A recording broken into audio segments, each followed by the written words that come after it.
Andrei, and I'm a software engineer at DataStax. Also, I'm a committer at Apache Bookkeeper and contributor at Apache Pulsar. Today, we will talk about some ways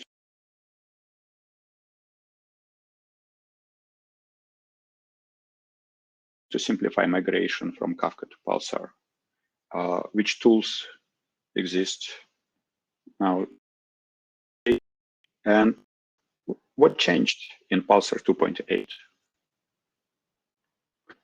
So we'll talk about why this work is important and useful, some prerequisite work that happened prior to this, and there will be a demo. I'd like to start with a short thank you to Pulsar community for opportunity to talk about all these things here and now, and for awesome system that all of us are planning to use. I'd like to thank everyone who reviewed the contributed ideas, my employer DataStax for opportunity to contribute to open source as part of my work, and to all the creative people whose memes I borrowed. Okay. Okay. If you look at pretty much any large-scale implementation of any system, Kafka included, it's often these implementations evolve and grow whole world around them. They end up having customizations, in-house developed tools, plugins, workflows, all the stuff around this. It is useful and it does things that business wants to do, but eventually it becomes very complicated and it makes transition from one system to another very complicated. It makes it longer and more error prone. So often, if you look at alternative system and decide, hey, it's better, right? It has so many benefits, but all those benefits are outweighed by the risks and costs of this migration. As a result, the company ends up locked into suboptimal situation with a system that has higher total cost of ownership, or company is missing out on some modern features that can help move the business forward faster. So these risks and costs can be mitigated by making the transition process iterative, breaking off the vendor lock-in piece by piece, and avoiding this big bang switch from one system to another. Okay, so let's take a quick look at the existing ecosystem to help navigate the transition from Kafka to Pulsar. What do we have right now? Okay, so Pulsar has built-in connectors and third-party connectors and other stuff. And there are built-in connectors to Kafka. These connectors simplify pushing data between Pulsar and Kafka topics. This is useful if you want to leave existing system running on Kafka while building new functionality on Pulsar. Then there is Kafka on Pulsar. It is a way to use native Kafka client. It provides a way to use native Kafka client with Pulsar. So no code changes, just point in the right direction, and it's supposed to work. Kafka on Pulsar is a protocol handler. It means that it interprets the Kafka protocol at the network level and translates it into Pulsar requests. So it should work with clients developed in different languages and do all other things. There is a talk about Kafka on Pulsar during the summit. So we're not going to go deeper into this. Then there is Kafka Connect Adaptor source. Okay, so how is it different from other Kafka connectors? Okay, this one does not connect you to anything. It allows you to run Kafka Connect's source inside of Pulsar.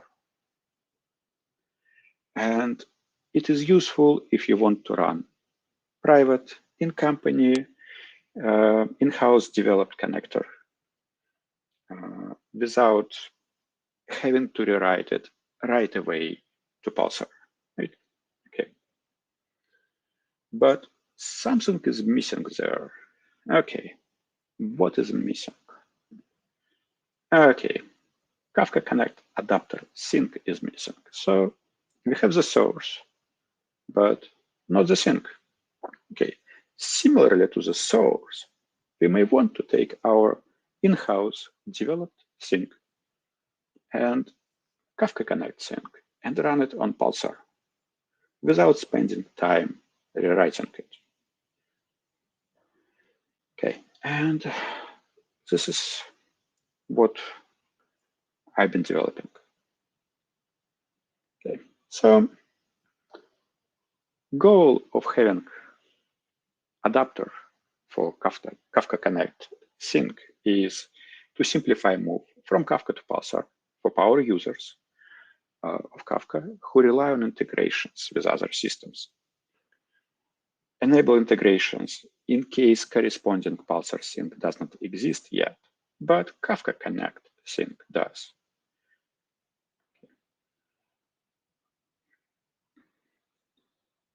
In a short overview, this is how it all looks like. We take Kafka Connect Sink, package it with Kafka Connect Adaptor Sink, which provides interface between Pulsar and Kafka Connect Sink, and run it on processing the data. Okay. But one doesn't simply develop a new sink. There are places for improvements, and there are things that make this process complicated or sometimes impossible, so they require changes. A lot of this prerequisite work was done by Enrico, and big thanks to him. We'll talk about some of this work. Okay. So in Pulsar 2.7, you had to declare the schema type for your sink to support string or generic record interface for JSON and Avro structures. You had to create classes. And also users had to sync and specify class name argument to correct implement the given topic, and so on and so on. And as a result, all these things had to happen to support different data types, different schemas in the topic. With new changes, you can get a lot of this, all this information in the runtime. No need to duplicate the code. And the sink will work with every schema type and with topics without schema. It also supports schema evolution and key value schema type.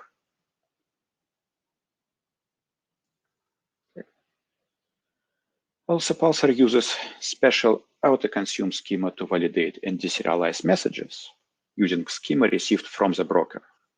And currently it supports Avro JSON and protobuf native schema. Before Pulsar 2.8, auto-consume allowed you to decode the message according to the version of the schema attached to the message, but did not allow access to the exact schema definition. Pulsar 2.8 enhances the API by providing access to this information, such as message get reader schema returns actual schema used for decoding the message. Such schema will automatically download new versions of the schema when the topic evolves. Schema getNative schema and generic record getNative object methods provide access to the underlying implementation of the schema and model of the message. In particular, you can access the average schema and the average generic object instance behind the covers.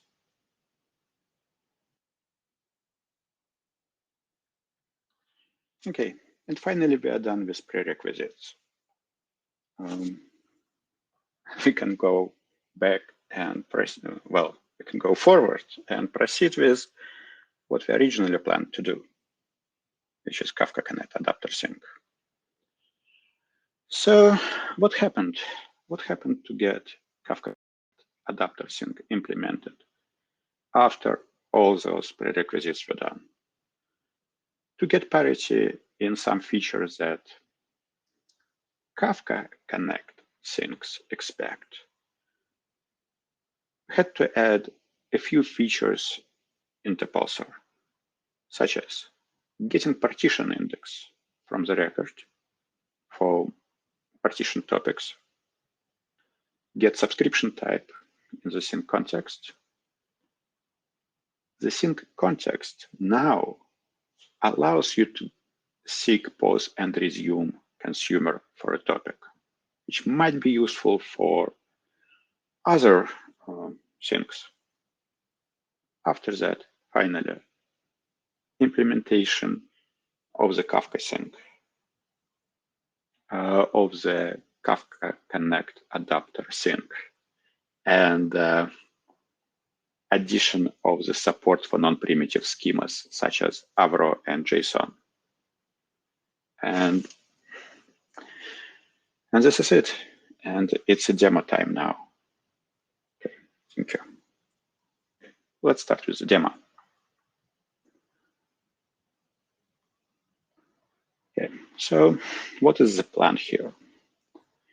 Let's use some Kafka Connect sync, something more exciting than file stream sync. I picked Amazon Kinesis sync connector because, well, it's more complicated. I can use it with a mock Kinesis to simplify environment preparation for the demo. And I can run it all locally. Okay. So let's start with mock Kinesis setup. Some of the steps I did before the demo and won't need to repeat, but if you decide to do it later on your own, I wrote them down. Okay. So let's start mock Kinesis. Okay, it's done. And let's create stream.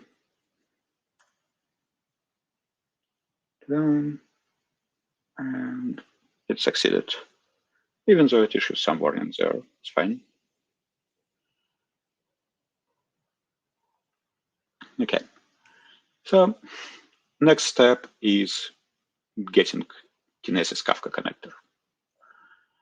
Again, some steps are outlined there. I did them internally. I had to do a small code change, which is basically to allow to skip certificate verification.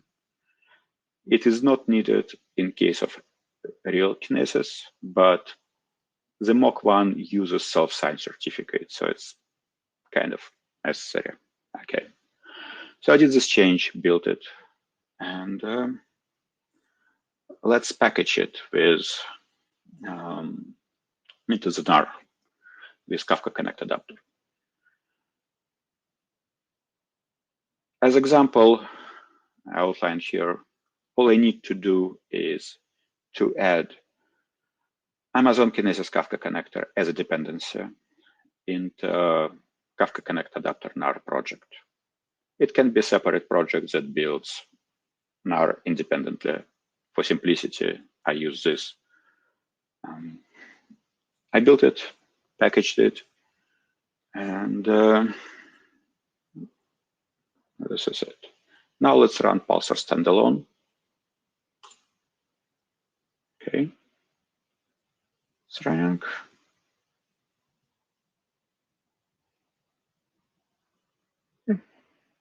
And after that, I'll use this command to run the sync locally.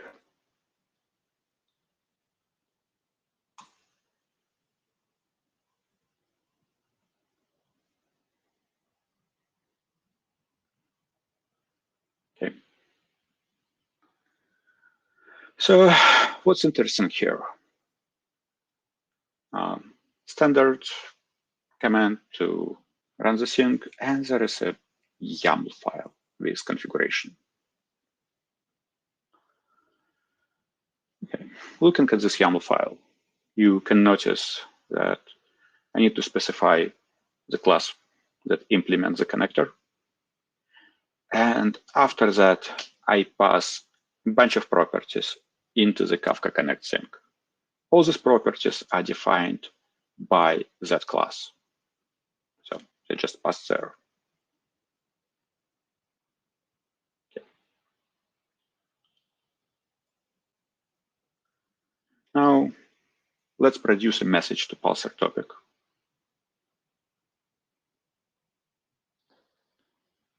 Okay. Here. And it is sent. And let's try and read data back from Kinesis. Okay, it's a little bit more complicated. Okay. Kind of like that. And after that, so I got short iterator. And I need to use this short iterator to do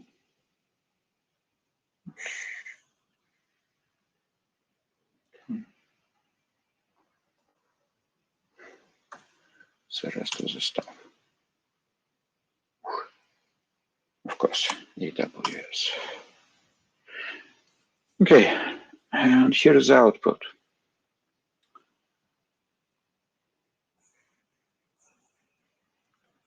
Okay. Some of these messages are from my previous experiments, but here is the one from today. And here you can see sequence number, timestamp, you can see the data, and this data is message that was sent earlier, which is hello, encoded as base 64. And this is actually end of the demo.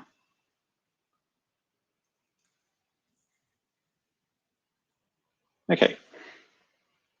So what happened there?